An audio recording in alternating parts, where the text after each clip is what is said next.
And fitness is a continuum. Like, I feel like it ebbs and flows, not just for regular humans, Olympic athletes, right? They train and then they're at their peak and then they kind of like chill out for a while. And so there's always going to be times when you're more fit and then less fit and then more fit and then less fit. And like we tend to think of those times when we are less fit than we've been in the past as like we've lost something, we've failed, and oh, I need to go and get that back, instead of just kind of embracing the body that we're in right now and saying, all right, what can this body do?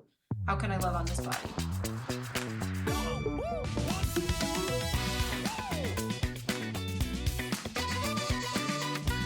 Welcome to the Feminist Wellbeing Podcast, my sisters. I'm your host, Stephanie Dodier, non-diet coach, intuitive eating counselor, nutritionist, and cognitive behavior coach.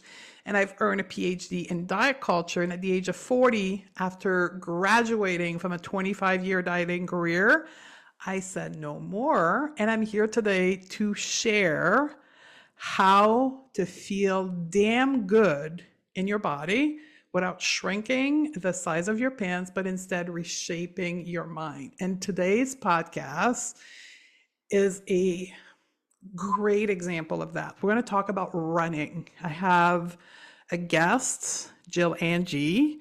She is from the Instagram account, Not Your Average Runner, and she's a fat woman coaching other fat women to run.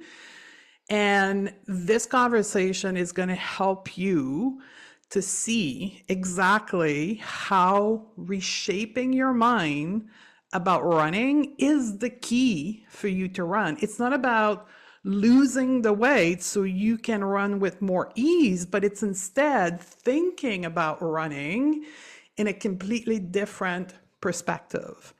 And that's what Jill does. She coaches fat women how to run. Right now, she's hosting a group of women and she's training them for half marathon, and they're all fat women. So here's what we're going to talk about in this podcast is how to begin to run, how to run as a fat woman. And as Jill says, with ease. So you can actually run for pleasure for the rest of your life. So my team's going to cue in the interview right now. And point to note, Jill talks about a freebie. It's a guide that she's created among all the books she's written as well about running as a fat woman. And it's going to be available in the show notes for you to go and download. And I highly recommend that you follow her on the gram because her account is super inspirational. Okay, let's roll in the interview with Jill.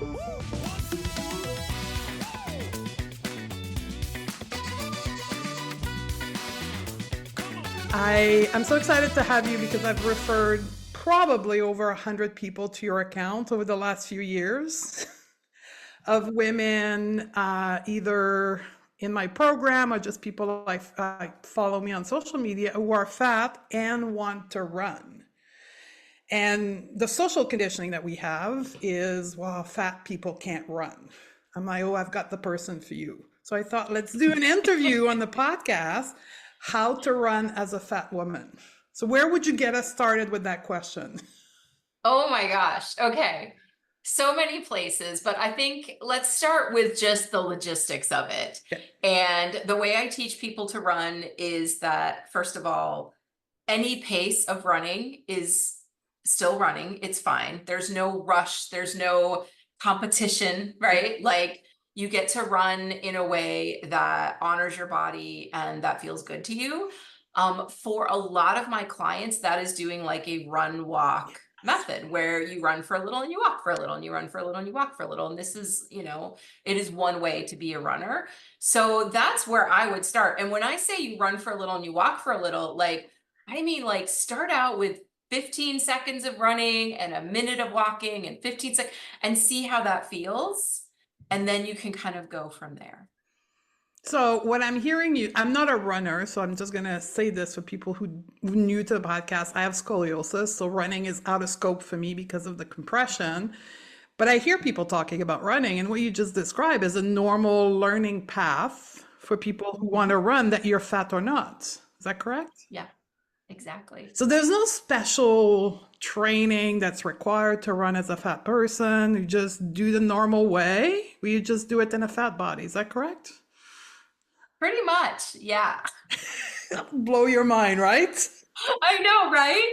It's like, I think people think like, oh, if you're fat, you need to have all these special Yeah. considerations and everything. I'm like, no, running is running. Like, we all have the same basic skeleton put together the same way, with minor variations based on genetics and life circumstances. But I mean, whether you are a fat person or a not fat person, you're still going to run with one foot in front of the other. And the thing about running, a lot of people think that running is a pace. Like, Yeah. okay, there's running and then there's jogging and then there's sprinting and then there's walking, right? And yeah, I get how people like to categorize things and hierarchy things and so forth, but really, like, if you look up running, running is actually a way of moving your body, and it differs from walking in that while you are running in that gait cycle, there is a microsecond to, I don't know, if you're Usain Bolt, maybe it's a whole second, who knows? He's got a pretty long stride,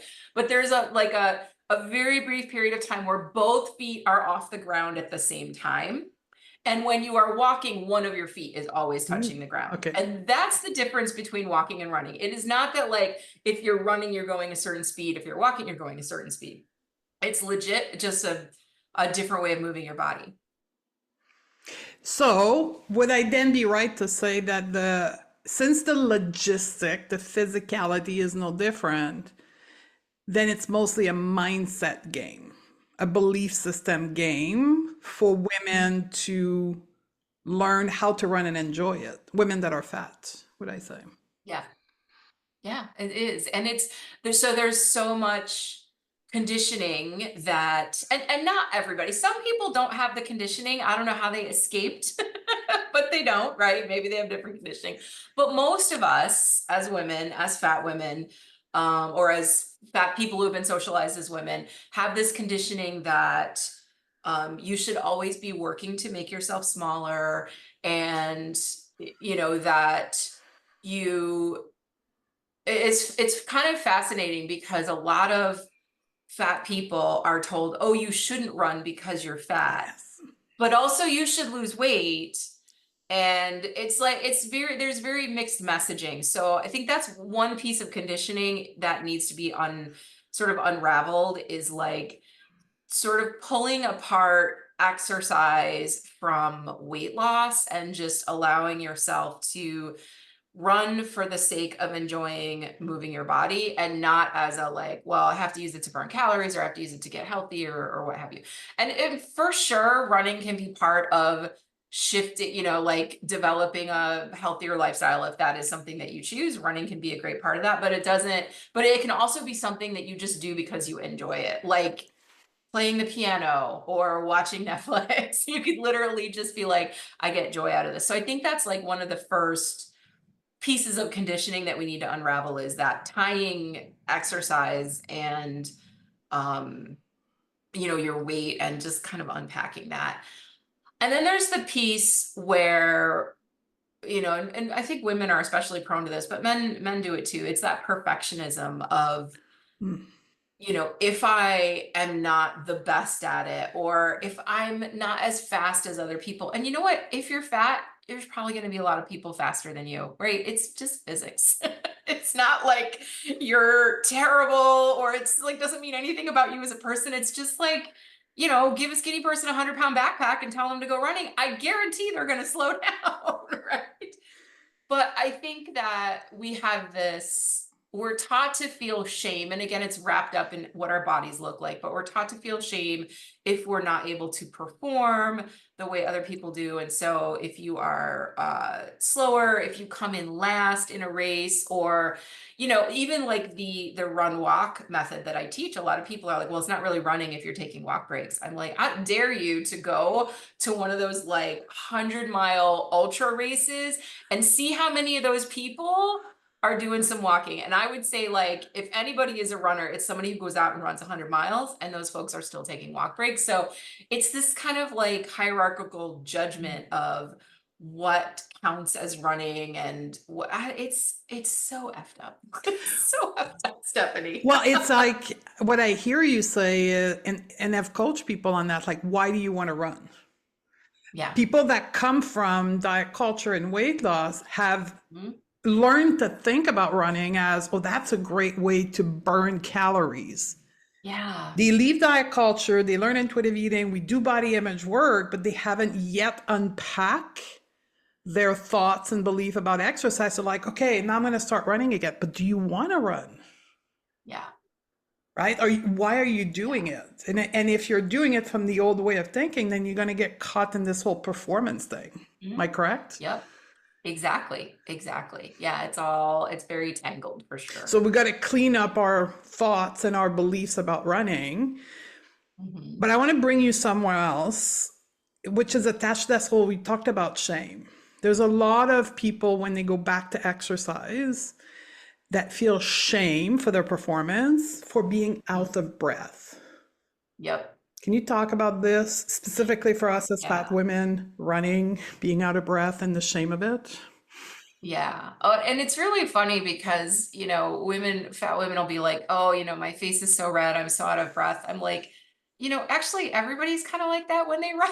It's like, it's a stress on the body. It's a cardiovascular like challenge to run. It's so everybody gets red face, but we get so focused on like, oh, people are looking at me, and and I get red face faster and so forth. Like, okay, and I think this, this belief that it's very much tied up with what we look like in general Yes. when we're running. And so many of my clients are afraid to go running in public, and they'll run on a treadmill in their basement and be really proud of themselves, but they're like, I can't go out in public and run because then people are going to see me, and people I know might see me, and they're going to have thoughts about me, and they're going to think things. And I'm like, well, they are, but like, we don't know what those things are. A lot of times when you see a fat person out running in public, you're thinking, wow, that's kind of badass. That's kind of Right? possible. Or like,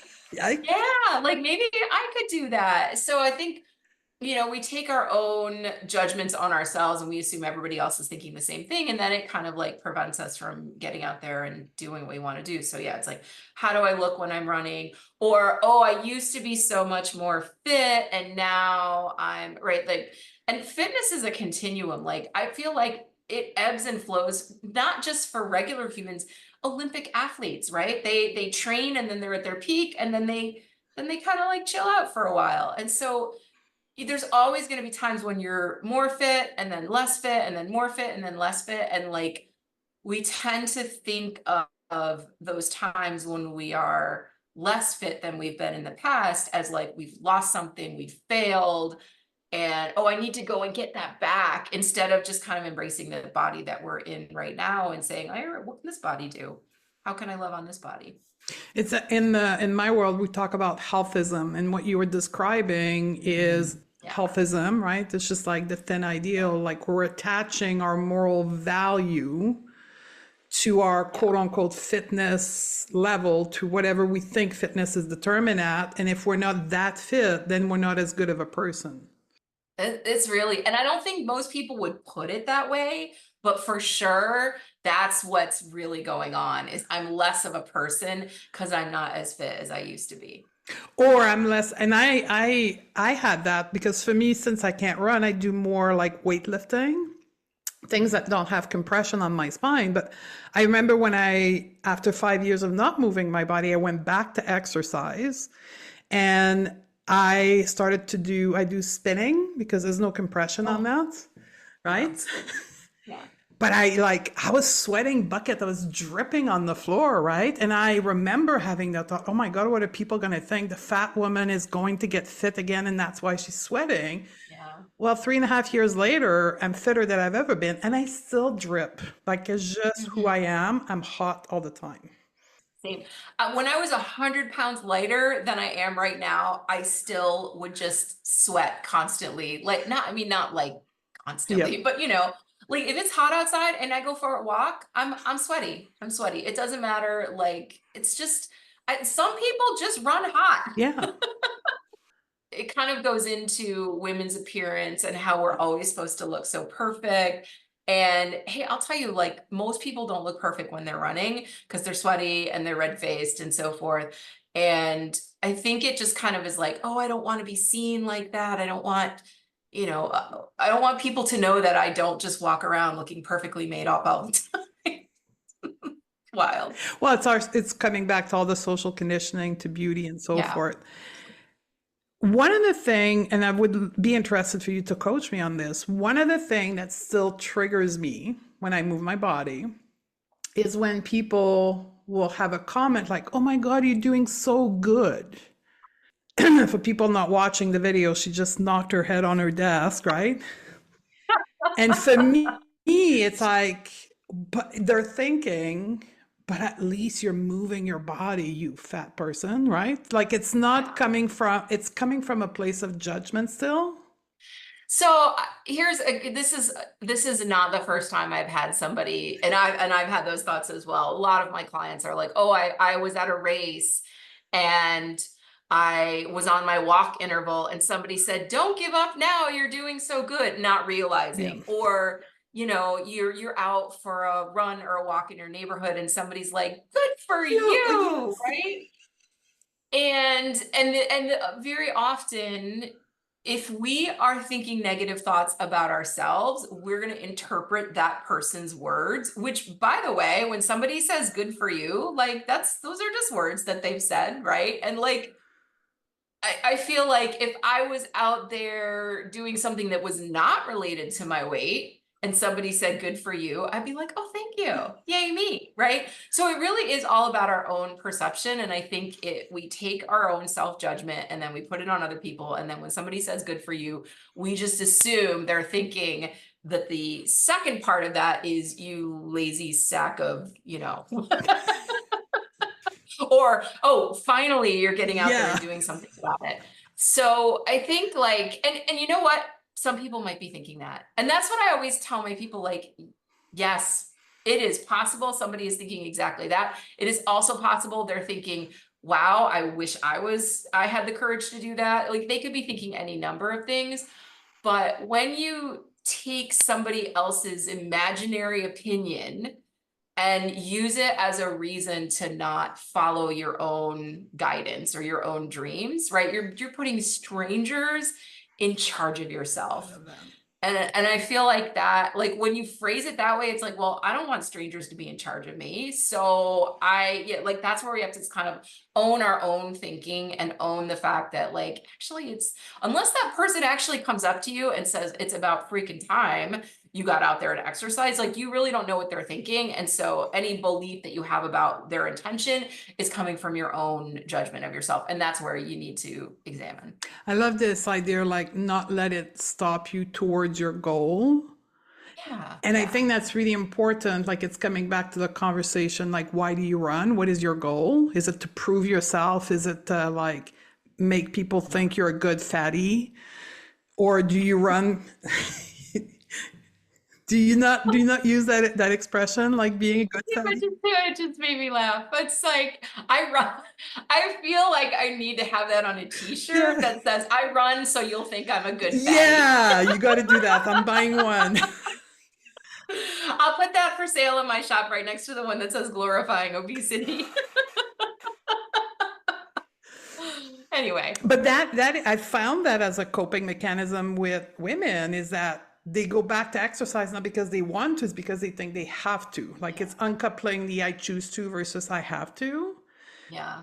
And when you set a goal of running, for an example, from a place of, but I have to be, then that's when you will self-sabotage by using other people's word instead of your own desire to do whatever you want to do. Yeah. Yeah. Using imaginary opinions against yourself is basically what it is. Okay. Yeah. So if I'm a fat woman listening to this, like somebody else actually does that, like you run because you're training for a half marathon, aren't you right now? I am training all of my clients for a half marathon. Yeah, yes. Isn't that amazing? Yeah, so fun. There's So like 200 of them. It's amazing. 200 throughout the United Yeah. States and Canada and all over In the this, world? yeah, like most, I think most are in North America. We might have a couple in Europe, but maybe one or two in Australia. But yeah, So that's what you do. You help people run, both yeah, from a mindset and logistics standpoint. Is that correct? yeah, yes, exactly. If somebody is not quite ready to work with you, what would be Mhm. the, like, I don't know, 3, 4, 5 steps for them to get started? Well, I actually have like a free sort of like 30-day starter plan Okay. on my site that, but I'll kind of give you like the Yeah. overview of that. And essentially it's, get yourself fitted for running shoes, go to an actual running Ooh. store. And this is a mindset thing Okay. because, a lot of people are like, oh, I'm fat. They're not going to want to help me, or they're going to tell me I should stick to walking, or I'm going to feel awkward and uncomfortable. And yeah, you might. But if you go to a running store and you ask for a fitting, first of all, they want to sell you shoes. But they want to make money, right? Right? Like it's in their best interest to sell you what you are asking for. But what they'll be able to do is really talk to you about what your goals are, and they'll put you on a treadmill, which again, it might be feel a little awkward and uncomfortable because there might be other people there. It's okay. It's okay, right? You're not going to die of shame if you run for 15 seconds on a treadmill with other people who probably aren't paying attention to you. But what they will do is they'll look at how you run, they'll look at your foot, they'll measure your foot, and they will be able to find a shoe that works really, really well for you instead of just going to you Target. know, Target and buying a pair of running shoes. When you are fat, it is more important for you to get the right shoe. Okay. It really is. And so, because the ground forces on your body they're more, right? It's just physics. It doesn't mean you shouldn't be a runner. It just means that, like, hey, let's get you in the right shoe. And so I think a lot of people are like, well, until I'm sure about this, I'm not going to invest in the running shoes. A good reputable running store will let you bring the shoes back, even if you've worn them, within 30, 60, sometimes even 90 days for store credit. And then you can, if you're like, you know what, I don't like this running thing, I don't want to do it, you could trade them in for a pair of walking shoes or a pair of hiking boots or something, or 20 pairs of socks, whatever you want to do. But start out by going to a running store and getting fitted. And I promise, like, their job is to help you find a pair of shoes that works for you. It's in their best interest to do that. So they're going to help you. They're going to help you. So start there. Yeah, that's phenomenal. First of all, I just want to say I never thought about that, but this could be a reason why people quit running is because they don't have the proper equipment. Yeah. And it really, like, I would say that the two most important things you need as a runner is Shoot. shoes and a good sports bra. Oh, let's talk sport bra. Yeah, yeah. So the sports bra that I personally wear and I recommend to absolutely everybody. Now I know the owner of the company and we're friends and she's amazing. But before that, I even wrote about them in my first book because I was like, it was a game changer. It's a bra called Enel, and it's for a C cup and higher. So if you are somebody who's fat but you don't have a larger chest, your chest is maybe a B cup or smaller, you can probably get away without a fancy sports bra. But if you're a C cup and higher, you're going to want it because it's going to keep them from bouncing up and down. So Enel is my absolute favorite bra of all time. Can you spell it for people listening? Because they're probably, oh my God, somebody's finally got the answer for me. Yes. So Enel. Okay. And it's enel.com. If you go there, I actually have a code. I think it's a 20% off code. If you just use NYAR20, you can get 20% off. But get the Enel Sport, not the Racerback and not the Light. You want the Sport because that's going to be the best support for your boobies. And really, like, that makes a huge difference for pretty much again, C cup or higher. Like, you need something to kind of support them. So it's uncomfortable to run when your boobs are bouncing. It does not feel good and it makes you want to stop. So those are your two most important pieces of equipment. Everything else you can kind of like cobble together. Like, you can get free running apps that will help you with all of that. You know, you don't need fancy socks, you know, like just I always say like I like running tights because I feel like they kind of like hold the jiggle in a little Yes. bit, you know. But that being said, if you're like, listen, I don't want to be seen in running tights, good, wear a pair of sweatpants, that's fine. Yeah. Yeah, So it doesn't get a even have pair to of shoes, yeah. professionally fitted. Get a very good, supportive, big boob Yeah. sports bra, You want a motion control sports bra. motion control sports bra. What else? What's the other steps you would recommend? Um, and then it's just a matter of running. So if you're gonna start, you know, plan your first day of running to be like a 5-minute walking warm up. And then I want you to run for 15 seconds. And when I say run, I mean a very relaxed jogging pace. This is not a sprint, it is not a race. I just want you to just pick up the pace and jog for 15 seconds or 20 seconds, like not a long period of time, and then walk for a minute. I want you to do that over and over 10 times. And then you're going to walk for a few more minutes to kind of cool down. That's it. That's your first run.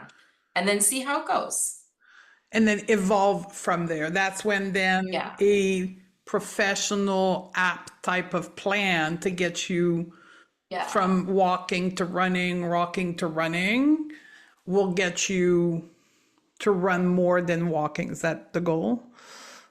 That's actually not necessarily the Okay. goal. And I think that's another kind of misunderstanding that most people have is when somebody starts running, they're like, okay, well, I'm going to do this run walk thing now, but eventually I should be running the whole time.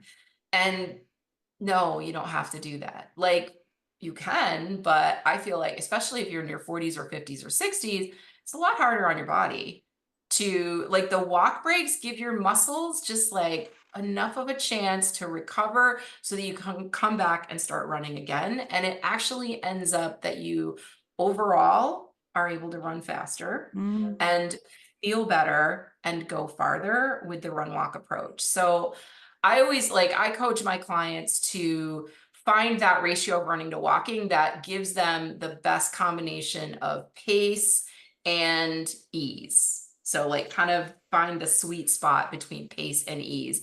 And I would say the majority of my clients probably end up somewhere between maybe like most of them are probably around like a minute of walking and a minute of running. Some of them might be 30 seconds walking and a minute of running. Some of them might be 2 minutes of running and a minute of walking, but somewhere between 30 seconds and 2 minutes, I would say is where most of my clients probably land. There are outliers on either end, but you can use that approach to run a 5K, a 10K, a half marathon, a full marathon.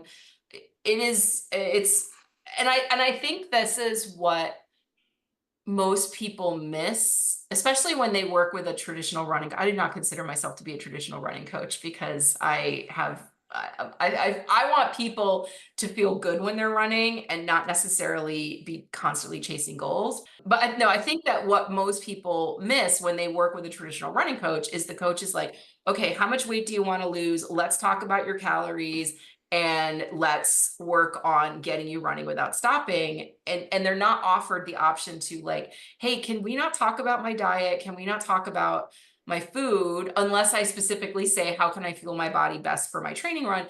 And like, how can I run in a way that feels good to me, in a way that doesn't make me feel overwhelmed or stressed out or like a failure? Like, how can I run in a way that makes me feel proud and allows me to not be sore and feel destroyed the next day? Like if you're going to be a runner for many, many years, like you have to figure out a way to do it so that you wake up the next day and you don't feel like you got hit by a bus.